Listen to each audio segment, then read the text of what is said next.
السلام علیکم ورحمۃ اللہ وبرکاتہ نحمدہ ونصلی علی رسولہ الکریم اما بعد فاعوذ باللہ من الشیطان الرجیم بسم اللہ الرحمن الرحیم رب اشرح لی صدری ویسر لی امری واحلل عقدۃ من لسانی یفقہوا قولی رب زدنی علما رب زدنی علما رب زدنا علما اللہم فقہنا فی الدین رب یسر ولا تعسر وتمم بالخیر۔ آج ہم سورۃ المائدہ کی آیت نمبر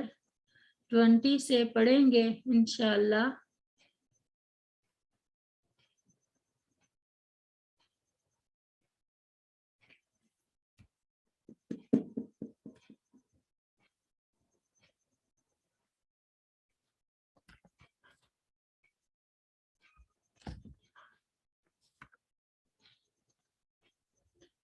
وَإِذْ قَالَ اور جب کہا موسیٰ علیہ السلام نے لِقَوْمِهِ اپنی قوم سے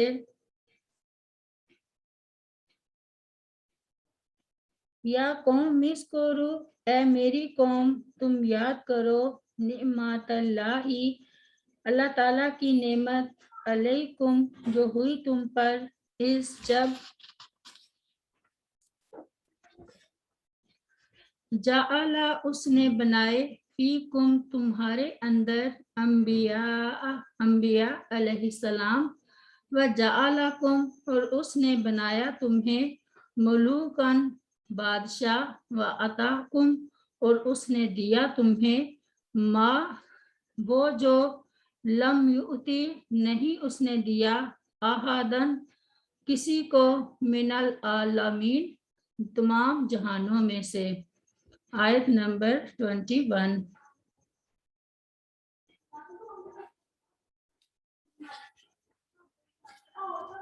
یا قوم ادخلوا الارض المقدسۃ اللاتی اے میری قوم تم داخل ہو جاؤ مقدس زمین میں وہ جو کتاب اللہ لکھ دی ہے اللہ تعالیٰ نے لکم تمہارے لیے ولا ترتدوا اور نہ تم پھرنا علی ادبارکم اپنی پیٹھوں پر فتنقلبوا تب تم پلٹو گے خاسرین خسارہ اٹھانے والے بن کر۔ آیت نمبر 22۔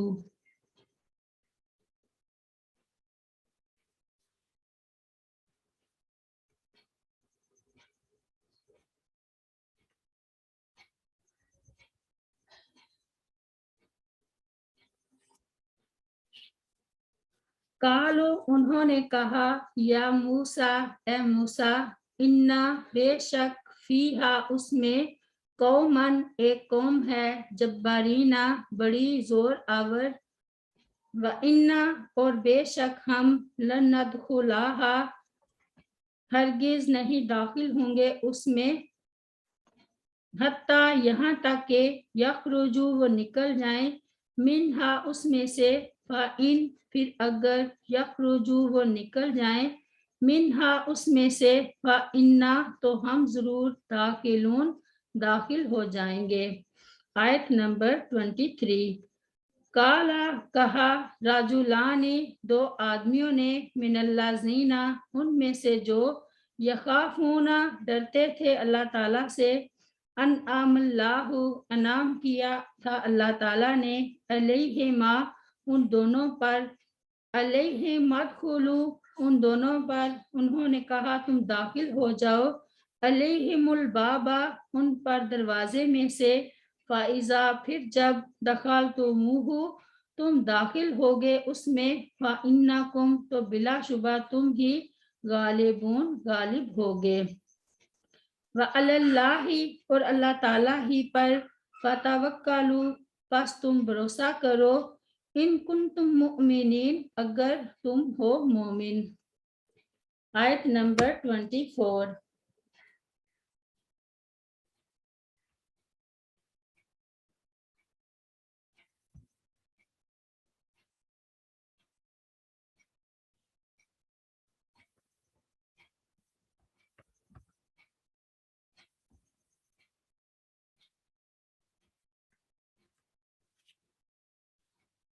قالو کہا انہوں نے،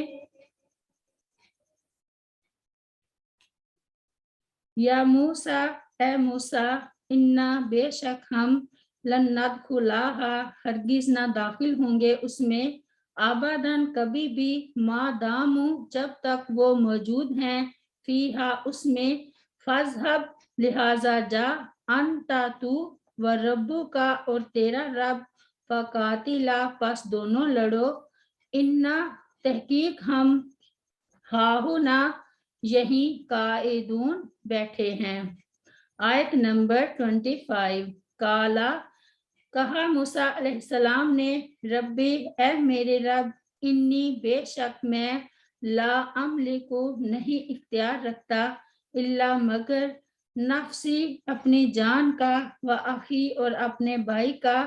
فافرق لہذا چنانچہ تو تفریق کر دے، بیننا ہمارے درمیان، و بین القوم الفاسقین اور نافرمان قوم کے درمیان۔ آیت نمبر 26۔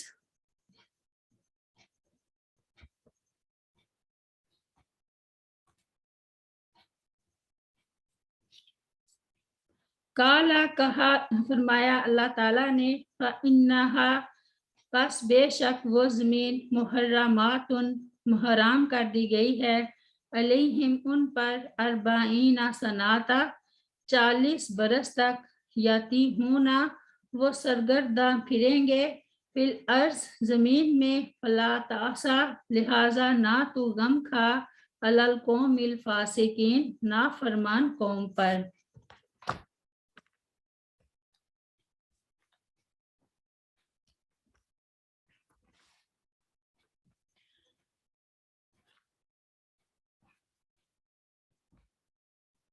بیشتر انبیاء بنی اسرائیل میں سے ہی ہوئے ہیں، جن کا سلسلہ سیدنا عیسیٰ علیہ السلام پر ختم کر دیا گیا، اور آخری پیغمبر بنی اسماعیل سے ہوئے، جو محمد صلی اللہ علیہ وسلم ہیں۔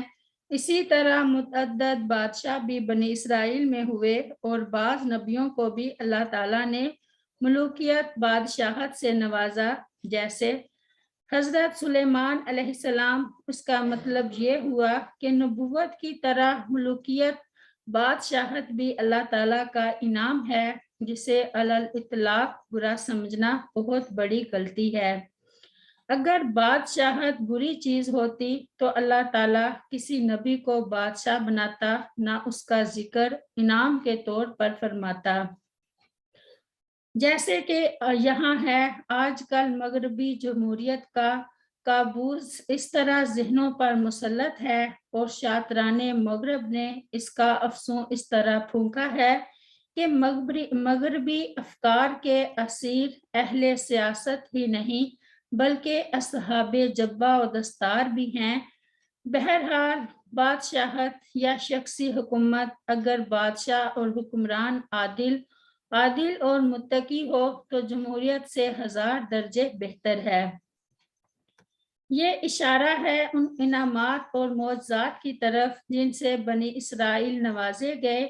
جیسے من و سلویٰ کا نزول، بادلوں کا سایہ، فرعون سے نجات کے لیے دریا سے راستہ بنا دینا وغیرہ۔ اس لحاظ سے یہ قوم اپنے زمانے میں فضیلت اور اونچے مقام کی حامل تھی، لیکن پیغمبر آخر الزمان نبی صلی اللہ علیہ وسلم کی رسالت و بعثت کے بعد اب یہ مقام فضیلت امت محمدیہ کو حاصل ہو گیا ہے۔ کنتم خیر امات اخرجت للناس، سورہ آل عمران میں، تم بہترین امت ہو جسے نوع انسانی کے لیے بنایا گیا ہے، لیکن یہ بھی مشروط ہے اس مقصد کی تکمیل کے ساتھ جو اسی آیت میں بیان کر دیا گیا ہے، تأمرون بالمعروف وتنہون عن المنکر وتؤمنون باللہ، تم لوگوں کو بھلائی کا حکم دیتے، برائی سے روکتے ہو، اور اللہ تعالیٰ پر ایمان رکھتے ہو۔ اللہ تعالیٰ امت مسلمہ کو اس مقصد کے لیے کام کرنے کی توفیق عطا فرمائے، تاکہ وہ اپنے خیرہ امت ہونے کا اعزاز برقرار رکھ سکے۔ بنی اسرائیل کے مورث اعلیٰ حضرت یعقوب علیہ السلام کا مسکن بیت المقدس تھا، لیکن حضرت یوسف علیہ السلام کے امارت مصر کے زمانے میں یہ لوگ مصر جا کر آباد ہو گئے تھے اور پھر تب سے اس وقت تک مصر ہی میں رہے، جب تک کہ موسیٰ علیہ السلام انہیں راتوں رات فرعون سے چھپ کر مصر سے نکال نہیں لے گئے۔ اس وقت بیت المقدس پر عمالقہ کی حکمرانی تھی، جو ایک بہادر قوم تھی۔ جب موسیٰ علیہ السلام نے پھر بیت المقدس جا کر آباد ہونے کا عزم کیا تو اس کے لیے وہاں قابض عمالقہ سے جہاد ضروری تھا۔ چنانچہ موسیٰ علیہ السلام نے اپنی قوم کو اس ارض مقدسہ میں داخل ہونے کا حکم دیا اور نصرت الہی کی بشارت بھی سنائی، لیکن اس کے باوجود بنی اسرائیل عمالقہ سے لڑنے پر آمادہ نہیں ہوئے۔ اس سے مراد وہی فتح و نصرت ہے جس کا وعدہ اللہ تعالیٰ نے جہاد کی صورت میں ان سے کر رکھا تھا، یعنی جہاد سے اراض مت کرو۔ بنی اسرائیل عمالقہ کی بہادری کی شہرت سے مرعوب ہو گئے اور پہلے مرحلے ہی پر ہمت ہار بیٹھے اور جہاد سے دستبردار ہو گئے۔ اللہ تعالیٰ کے رسول حضرت موسیٰ علیہ السلام کے حکم کی کوئی پرواہ نہ کی، اللہ تعالیٰ کے وعدہ نصرت پر یقین کیا اور وہاں جانے سے صاف انکار کر دیا۔ قوم موسیٰ علیہ السلام میں سے صرف 2 شخص صحیح معنیوں میں ایماندار نکلے، جنہیں نصرت الہی پر یقین تھا۔ انہوں نے قوم کو سمجھایا کہ تم ہمت تو کرو، پھر دیکھو کس طرح اللہ تعالیٰ تمہیں غلبہ عطا فرماتا ہے۔ لیکن اس کے باوجود بنی اسرائیل نے بدترین بزدلی، سوء ادبی اور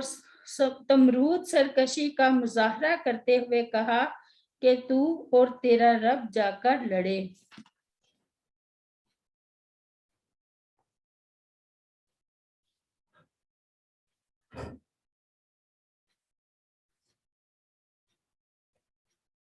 اس میں نافرمان قوم کے مقابلے میں اپنی بے بسی کا اظہار بھی ہے اور برات کا اعلان بھی۔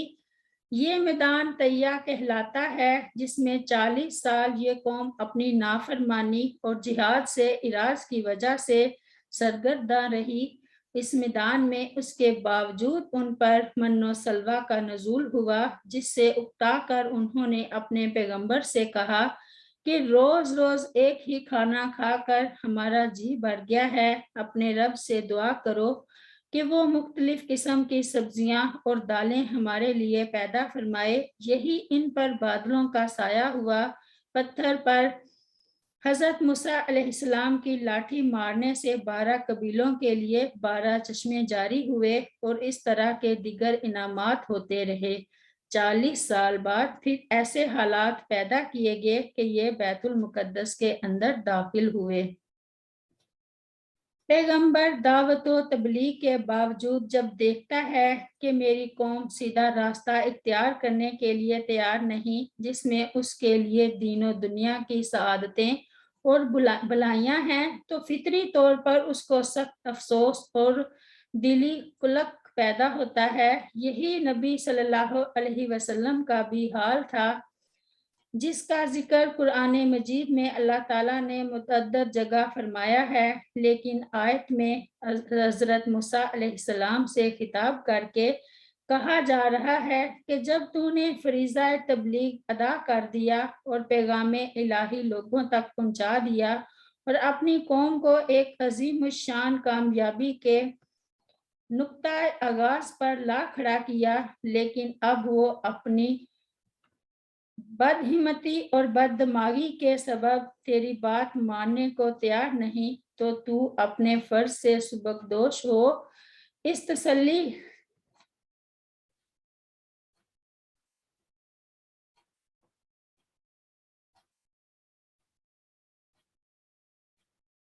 سبکدوش ہو کہ اور اب تجھے ان کے بارے میں غمگین ہونے کی ضرورت نہیں۔ ایسے موقع پر غمگینی تو ایک فطری چیز ہے، لیکن مراد اس تسلی سے یہ ہے کہ تبلیغ و دعوت کے بعد اب تم عند اللہ بری الذمہ ہو۔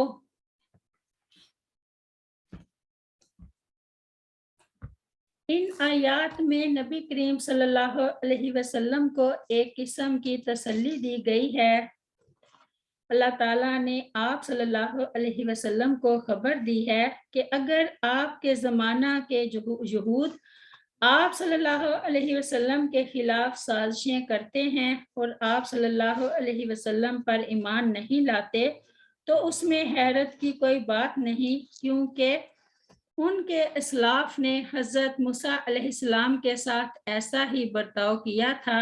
موسیٰ علیہ السلام نے اپنی قوم سے کہا کہ اللہ تعالیٰ نے تم پر جو انعامات کیے ہیں انہیں یاد کرو، تم میں انبیاء مبعوث کیے اور تمہیں بادشاہوں کی حیثیت دی کہ تم پر کسی دوسری قوم کی حکومت نہیں چلتی، اور تمہیں ایسی ایسی نعمتوں سے نوازا جو تمہارے زمانے کی دوسری قوموں کو نہیں ملی۔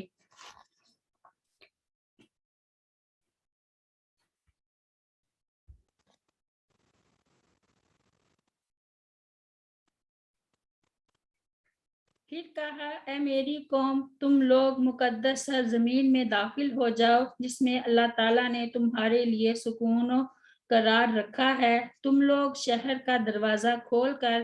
اچانک دشمن پر حملہ کر دو اور انہیں مغلوب بنا لو اور شکست خوردہ ہو کر پیچھے مڑ کر نہ بھاگو۔ لیکن انہوں نے یہ بات نہ مانی اور موسیٰ علیہ السلام کو جواب دیا کہ اے موسیٰ، اس شہر میں تو بڑے جابر قسم کے لوگ رہتے ہیں، ہم تو اس وقت تک وہاں نہیں جائیں گے